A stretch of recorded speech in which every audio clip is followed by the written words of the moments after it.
From YouTube fame to prison time, Ruby Franke's story is a chilling cautionary tale of a once beloved mommy vlogger who's now serving up to 30 years in prison for child abuse. So how did her family's online life spiral into a nightmare of control, faith, and unimaginable cruelty? Let's dive into the shocking details from the latest Hulu documentary, Devil in the Family, The Fall of Ruby Franke. Welcome to Sidebar, presented by Law&Crime. I'm Jesse Weber. All right, so before we get into all this, there's something exciting I have to tell you about that's happening here at Law&Crime. We are launching a brand new channel dedicated to exposing the dark side of fame. Pretty appropriate with what we're talking about now, right? The name of this channel, very fitting one, it is called Scandal by Law&Crime. We're going to be covering the wildest celebrity crimes and lawsuits, along with the disturbing claims and rumors that float around celebrity circles. So go subscribe to the channel now to stay up on all of the latest scandals in Hollywood. That channel link is in the description. All right, back to the story. The three-part Hulu documentary, Devil in the Family, The Fall of Ruby Franke, has just absolutely gripped audiences with its harrowing exploration of how a once beloved YouTube mommy vlogger became a convicted child abuser. And the series, directed by Ollie Lambert and produced by Passion Pictures, really delves into the shocking details of Ruby Franke and her descent from internet fame to infamy, revealing a story of control, faith, the dark side of life lived online. And we're going to recap some of the most disturbing details of this documentary as we try to understand more about this story, about more how this could have happened. So Ruby Franke, the former face of the popular YouTube channel 8 Passengers, was arrested in August of 2023 alongside her business partner, Jody Hildebrand, a therapist, a life coach, and they both later pleaded guilty to 4 counts of aggravated child abuse for the mistreatment of 2 of Franke's children. And Franke and Hildebrand, they were sentenced last year to 4 consecutive terms of 1 to 15 years in prison. For the past 4 years, I've chosen to follow counsel and guidance that has led me into a dark delusion. My distorted version of reality went largely unchecked as I would isolate from anyone who challenged me. I was led to believe that this world was an evil place, filled with cops who control, hospitals that injure, government agencies that brainwash, church leaders who lie and lust, husbands who refuse to protect, and children who need abused. My choice to believe and behave this paranoia culminated into criminal activity for which I stand before you today ready to take accountability. With my deepest regret and sorrow for my family and my children, guilty.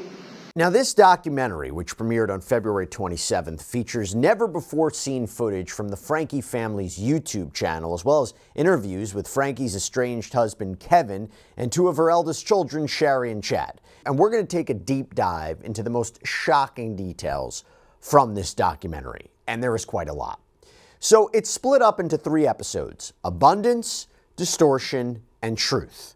And of course, we know that those are terms that were apparently used by Jody Hildebrand and Ruby Franke in their teachings and their understandings and their practices. Now, in the first episode, we're immediately greeted with the horrifying reality of the abuse that was going on up until this point behind closed doors.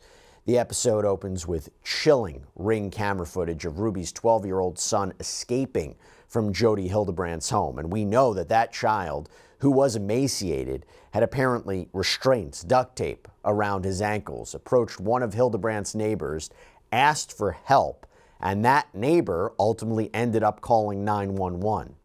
This kid has obviously been, I think he's been detained. He's obviously covered in wounds. We need the cops here as soon as possible. Does have duct tape around each ankle. He's not telling the RP why, and said that there's sores around his wrists and ankles. The RP is becoming emotional regarding the child's health. Anytime you hear it, it is just always chilling. And that moment set the stage for the harrowing story that unfolds.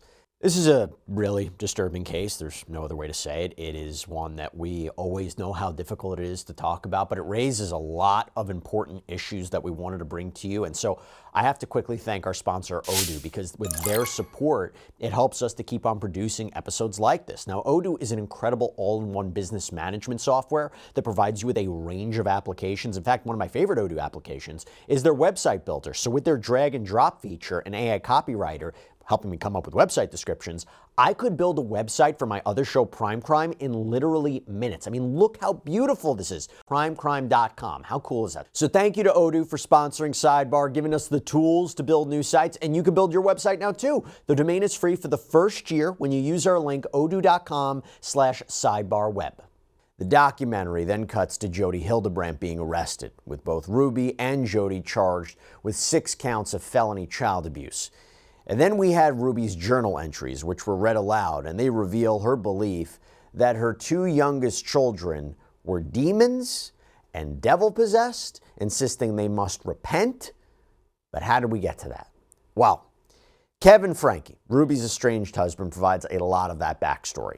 He describes their family as once being perfect and idyllic, but they all went down the drain when Ruby decided to seek out something greater than that and made it her personal mission to showcase her parenting and her family to the entire world.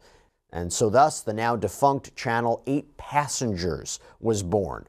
And just as an interesting aside to all of this, some members of the Latter-day Saints, particularly families, they view their online presence in vlogging as a form of missionary work. That's what's been reported. And Kevin even touches on that in the documentary, this idea that sharing your faith and your lifestyle can help inspire others. And that's totally fair and understandable, but it's this that took an entirely different turn.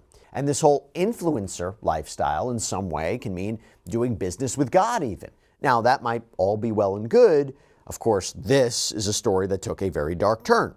And of course, we know that the Franke case has brought a lot of attention to the ethical issues surrounding family vlogging. And that is particularly true when one of Ruby's children, Shari, who we've talked about in many previous episodes of Sidebar, testified in front of Utah lawmakers earlier this year on the dangers of this trend, pushing for laws that would protect children. In any other context, it is understood that children cannot give consent, but for some reason, people think family vlogging is different. I did not realize the impact that filming as a child would have on me now.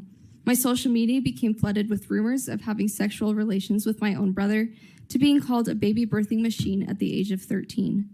All these things have stuck with me, and I will forever live between the ages of 13 to 17 in many of my viewers' minds. In addition, pedophiles stalk the internet, specifically seeking out child influencers. I promise you that the parents are aware of these predators and choose to post their children anyway. I want to be absolutely clear that there is no amount of money that can justify selling your soul as a child to the world. In no other industry would we justify unregulated child labor with a huge paycheck, and we should not do that here. If I could go back and do it all again, I'd rather have an empty bank account now and not have my childhood plastered all over the internet. No amount of money I received has made what I've experienced worth it. Family vlogging ruined my innocence long before Ruby committed a crime. I promise you that my experiences are not unique and are happening to child influencers all over Utah and the country. So let's tackle this issue before it becomes a bigger crisis than it already is. And so the documentary reveals this darker side, where perfection is strived for and family vlogging is seen as a form of missionary work. And in the case of the Franke family, their YouTube journey began seemingly around that concept. Their YouTube journey began back in 2015 with a viral video titled "Baby Crawls Out of the Crib." And that is when things just exploded for them. Maybe even a little too quickly. Get this, according to Kevin Franke, their first paycheck was just $85, but that quickly grew to exorbitant amounts of money. $2,000, $8,000, $20,000 per month. And at the family's peak, they were bringing in a whopping $100,000 per month. That's according to Kevin. So it's really no surprise that Ruby seemingly became totally addicted to this. And soon, the family's life really became something that, according to Shari Franke, resembled a performance more than it did real life, with their house feeling like a movie set. Shari, who's the eldest daughter, even recalled that the light bulbs were changed to a glaring bright white light to enhance the filming environment.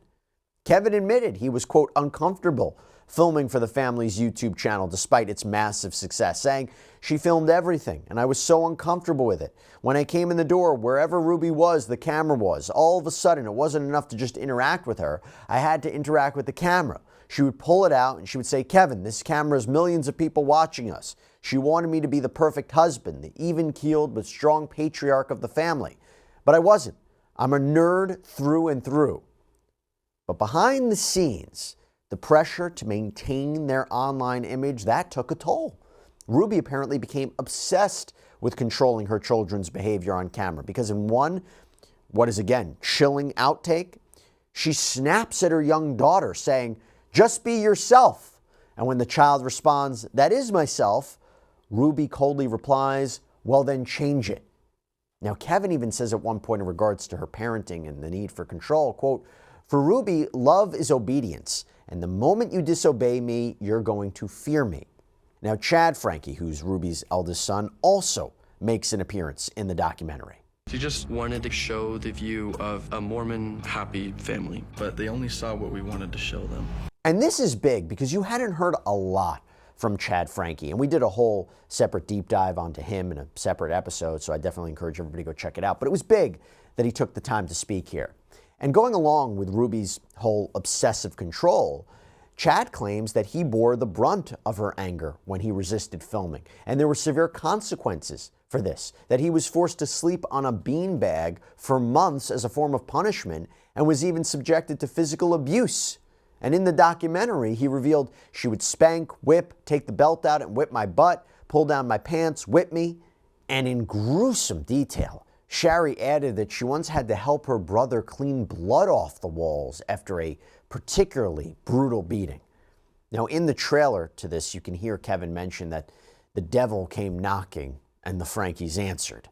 And he was, of course, referring to Ruby's business partner, possibly, among other things, other titles, other relationships, Jody Hildebrand, this therapist, this life coach, who became a prominent figure in the Franke household. So much so that she ended up moving in. Apparently, during the COVID-19 pandemic, Jody convinced the Frankes that the world was ending, that they would need to stockpile supplies to survive. She claimed that she was haunted by, quote, hooded shadow figures, and she convinced Ruby and Kevin that she was, quote, called by God.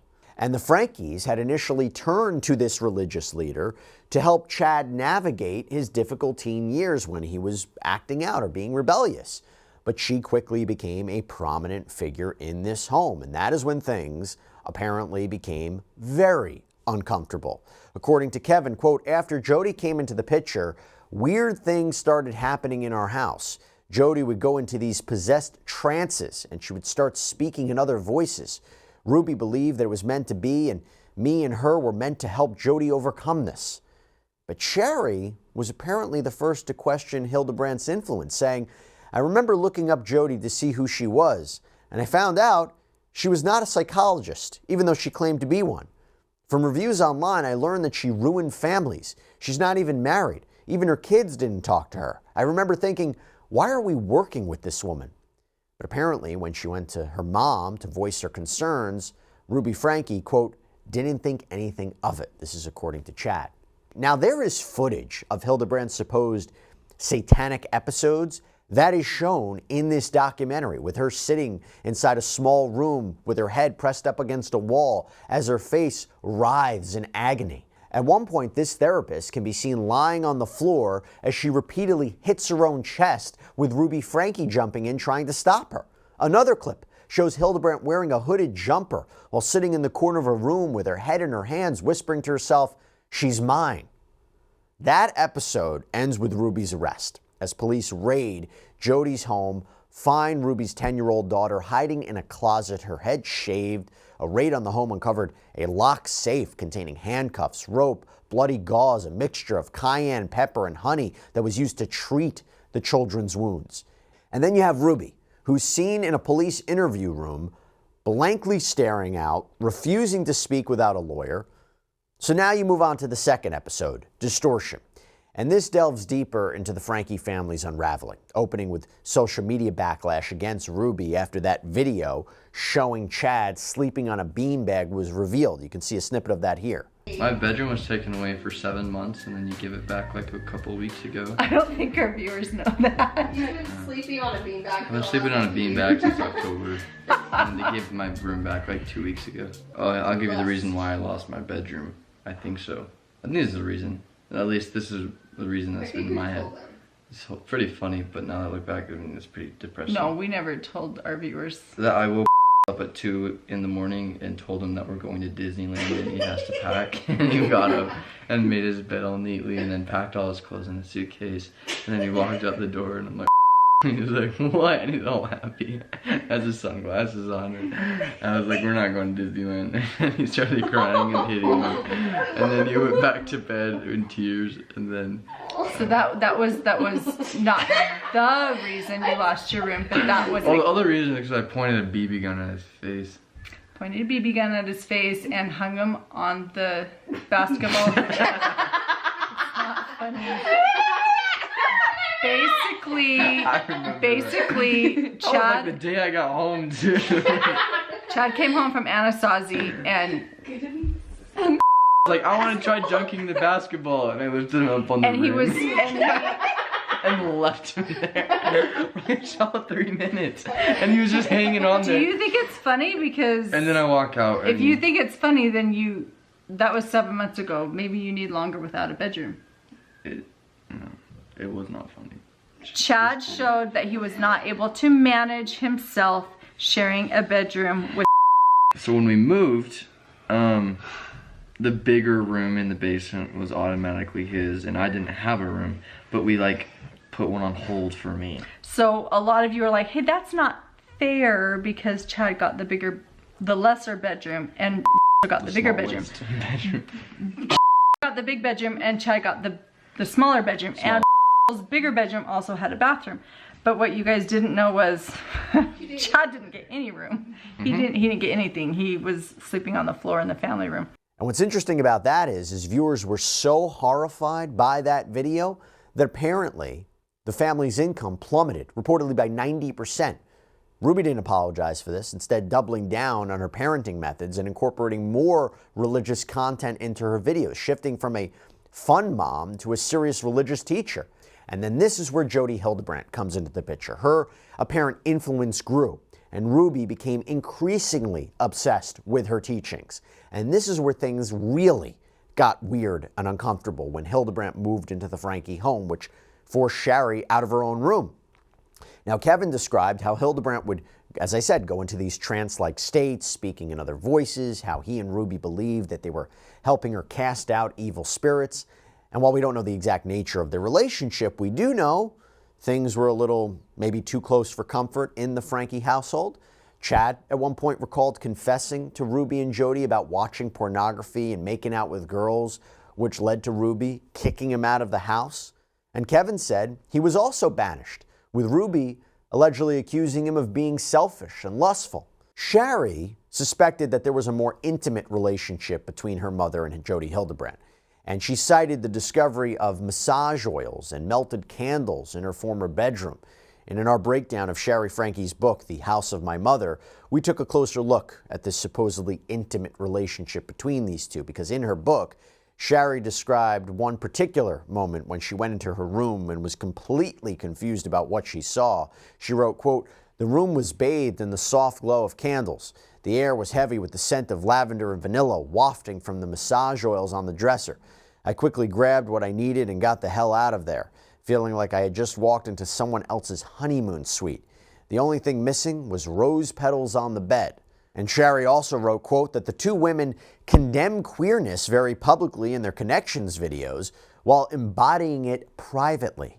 And Shari seems to believe that Ruby and Jodi were in fact lovers. And that is a sentiment that was echoed by Kevin, who described their relationship, quote, as uncomfortably intimate.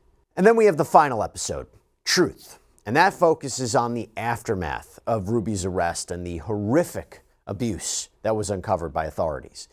And the episode opens with graphic descriptions of the injuries sustained by Ruby's son, who escaped Jody's home. I mentioned what was found on him and the condition he was in. So he was 12 years old, and then again, Ruby's 10-year-old daughter, hiding in that closet, her head shaved, severely malnourished. Aside from the items that I mentioned before that were recovered, there were also Ruby's journal entries that we want to talk about because they were read aloud in the documentary as well, and they reveal the extent of her abuse. She apparently wrote about forcing her son to stand in the sun, shaving her daughter's head, dousing her with water. One entry reads, "I will not feed a demon." Now, Kevin, who had been estranged from the family for over a year, again after being kicked out of the house, received a call from Ruby after her arrest, and she claimed the children were demonically possessed, begged Kevin to pick them up from the police station, and the episode ends with Ruby and Jody pleading guilty to 4 counts of aggravated child abuse, again, both being sentenced up to 30 years in prison. It's going to be up to the Utah Board of Pardons and Paroles to determine when they actually get released. But following Ruby's arrest, Kevin filed for divorce in November of 2023, citing just the irreparable damage to their family. And yet, despite the abuse, despite all of this, Kevin expressed conflicted emotions, saying that he still loves Ruby, that he misses the life that they once shared, saying, "The actions that she did are atrocious, but I still feel a longing. I miss her. All of the delivery rooms, all of the moments holding our children. It's easy for the world to hate that woman, and so many people want me to join in the chorus, and I cannot turn off all of those other memories." And this is interesting because following Ruby's arrest in September, she called Kevin. This was, of course, prior to the divorce filing, and he seemed open to sticking by her. Take a listen. "I am committed to our family. I'm committed to you and our marriage, no matter what happens. Thank you. Thank you. I will be here to support you in any way that I can." Well, thank you for stepping up. Now, here's a big question. It's a big question that comes up anytime we talk about Kevin Franke. Did he truly not know what was going on? Did he not know what was happening with his kids? And if he did know, why didn't he do anything to stop it? Why wasn't he criminally charged, right? Well, Kevin explains that he really wasn't as involved as people think he was, because Ruby was able to conceal what was going on by exiling him and by telling him that he was infesting the family. Chad, who's now 20, believes that his mother should remain in prison until all his siblings reach adulthood. But he also admitted that he too misses her, or at least he misses the person she used to be, saying, "I miss a mother figure. I miss how she was when I was very young. But I think what she's going through is deserved. I don't think she should get out at least until the kids all turn 18. But that doesn't mean I don't have love for her." Shari, who's now 21, has a different perspective. She has become an advocate for stricter regulations on family vlogging, as we mentioned earlier, and she has vowed never to speak to her mother again.